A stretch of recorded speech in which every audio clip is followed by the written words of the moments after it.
Bonjour chers camarades, aujourd'hui nous allons parler de l'ancien président ivoirien Monsieur Henri Konan Bédié, du moins des connaissances générales. N'oubliez pas de préciser certains points non mentionnés dans la vidéo en commentaire. Merci et bon visionnage à vous. Henri Konan Bédié, surnommé HKB, né le 5 mai 1934 à Daoutro, est un homme d'État ivoirien. Il est président de la République de Côte d'Ivoire du 7 décembre 1993 au 24 décembre 1999. Président de l'Assemblée nationale à partir de 1980, il devient ainsi chef de l'État à la mort de Félix Houphouët-Boigny, père de l'indépendance du pays en 1993. Élu 2 ans plus tard lors de l'élection présidentielle, il est renversé par un coup d'État mené par le général Robert Guéhi en 1999. Soutenu par le Parti démocratique de Côte d'Ivoire, PDCIRDA, dont il est président, il est à nouveau candidat à l'élection présidentielle de 2010, où il arrive 3e du premier tour. Il se rallie alors à la candidature d'Alassane Ouattara. Il soutient ce dernier pour un 2e mandat en 2015. Il retire son soutien à Alassane Ouattara en 2018 et est investi par son parti au scrutin présidentiel de 2020. Il décide finalement de boycotter l'élection après la décision du président sortant de briguer un 3e mandat, qu'il considère comme illégal. Parlons un peu de la biographie de Monsieur Henri Konan Bédié. Né en pays baoulé et issu de cette ethnie, il fait des études à l'école normale de Dabou, puis à l'université de Poitiers. Il est issu d'une famille de cultivateurs de cacao. Il est marié à Henriette Kwazan Bomo Konan Bédié.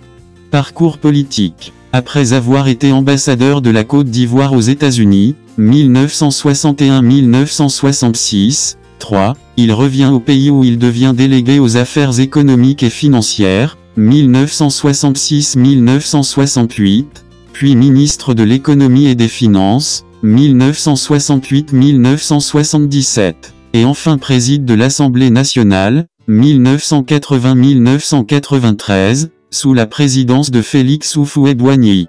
Président de la République adoubé par le vieux, le président Félix Houphouët-Boigny, il assure l'intérim de la présidence de la République, en tant que président de l'Assemblée nationale lorsque celui-ci meurt. Décrit par le monde comme un petit homme rond, aux yeux perçants, affichant en permanence un demi-sourire teinté d'ironie, il est souvent considéré comme impénétrable, ce qui lui a sans doute valu son surnom, le Sphinx de Daoutro, du nom de la ville du centre du pays, Daoutro, dont il est originaire. Le 30 avril 1994, il devient président du PDCIRDA.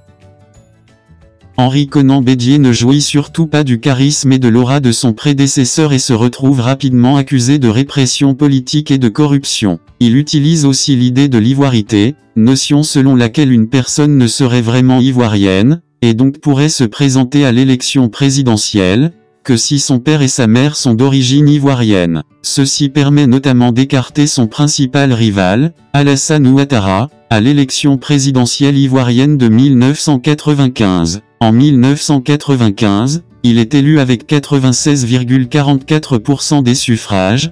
Tous les autres candidats, à l'exception de Francis Wodié, Parti ivoirien des travailleurs, ayant boycotté l'élection à cause de la réforme controversée du code électoral autour de la notion d'ivoirité.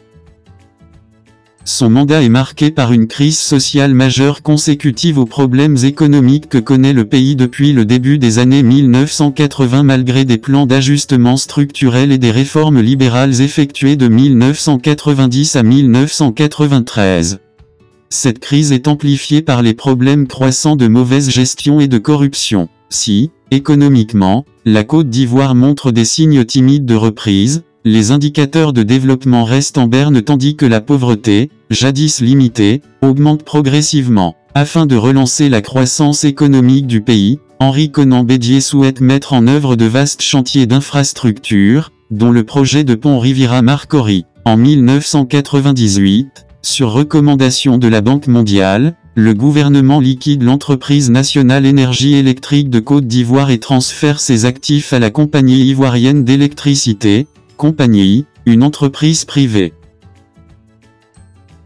Le pays s'enfonce progressivement dans une crise politique à dimension ethnique, liée à l'application de l'ivoirité. La crédibilité du président et de l'ensemble de son administration, déjà perçue comme corrompue, est mise à mal lorsqu'éclate en 1999 l'affaire des 18 milliards de l'Union européenne. Cette aide destinée à être investie dans du matériel médical au profit des hôpitaux ivoiriens a été détournée par différentes personnalités de l'État, dont le ministre de la Santé Maurice Kakou-Gikawe. Le président et sa femme ont longtemps été suspectés d'avoir également participé ou joué un rôle dans ce détournement massif, tandis que le gouvernement a promis de rembourser la somme détournée, correspondant à 38% du total des fonds offerts. Cette affaire entraîne un remaniement ministériel avec le limogeage des personnes incriminées 11, mais aussi le désengagement de nombreux investisseurs et partenaires financiers dont la Banque mondiale et le Fonds monétaire international.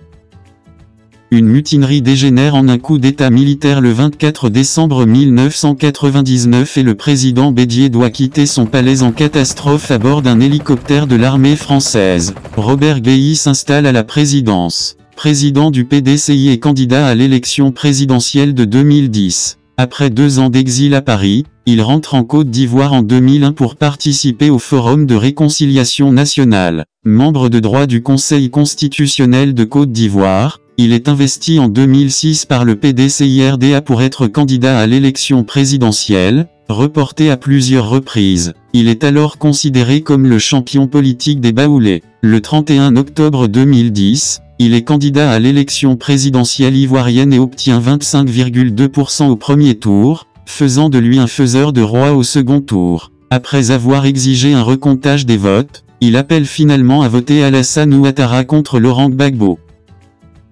En septembre 2014, il prononce un discours affirmant sa volonté de ne pas présenter de candidat à l'élection présidentielle de 2015 et de soutenir Alassane Ouattara dès le premier tour. Un engagement rentré dans l'histoire sous le nom des appels de Daoutro. Le soutien à Ouattara est approuvé par 98,84% des militants du parti. Rupture avec Dramane Ouattara et boycott de la présidentielle de 2020. Henri Konan Bédié rompt avec Alassane Ouattara en 2018 à la suite de plusieurs divergences, dont la principale serait le refus de ce dernier de céder à la revendication de Bédié de soutenir à son tour un candidat commun cette fois issu du PDCI. En juin 2020, il annonce se présenter à la candidature du PDCI en vue de l'élection présidentielle du 31 octobre 2020. Il est le seul candidat à cette investiture après l'abandon des différents autres candidats possibles. Il dépose sa candidature le 27 août suivant. Le mois suivant, le PDCI l'investit comme candidat. Le Monde d'Afrique présente alors Henri Konan Bédié comme le principal candidat de l'opposition. L'ancien président confie son inquiétude sur les troubles qui menaceraient l'élection et affirme que Alassane Ouattara viole la Constitution en se présentant pour un 3e mandat. Il déclare par ailleurs qu'il aurait souhaité que Laurent Gbagbo puisse se présenter et attribue son élimination au souhait du président Ouattara d'être le candidat unique de cette élection. Il appelle, fin septembre 2020, à la désobéissance civile. Par la suite, il précise que ce mot d'ordre concerne plusieurs revendications, retrait de la candidature du président Alassane Ouattara, jugé illégal, réforme de la commission électorale indépendante, CEI, et du Conseil constitutionnel, audit des listes électorales, retour au pays et libération des prisonniers politiques, dont Laurent Gbagbo et Guillaume Soro. En octobre, la CEDEAO appelle l'opposition à Alassane Ouattara à reconsidérer sérieusement les appels à la désobéissance civile. L'opposition appelle au boycott actif de l'élection présidentielle et forme le Conseil national de transition, qui souhaite un retour à la légalité constitutionnelle et à l'organisation d'élections justes, transparentes et inclusives. Présidé par Henri Konan Bédié, le CNT conteste en particulier le caractère constitutionnel de la candidature d'Alassane Ouattara. Début novembre, après le scrutin, qui est largement remporté par le président sortant, la résidence de Konan Bédié est encerclée par la police et des proches de celui-ci sont arrêtés. Le 11 novembre, Henri Konan Bédié et le président Ouattara se rencontrent au Golf Hotel afin de rétablir la confiance entre le pouvoir et l'opposition. Le blocus de la résidence d'Henri Konan Bédié est levé. Le 9 décembre, l'ancien président met fin au régime de transition annoncé par l'opposition.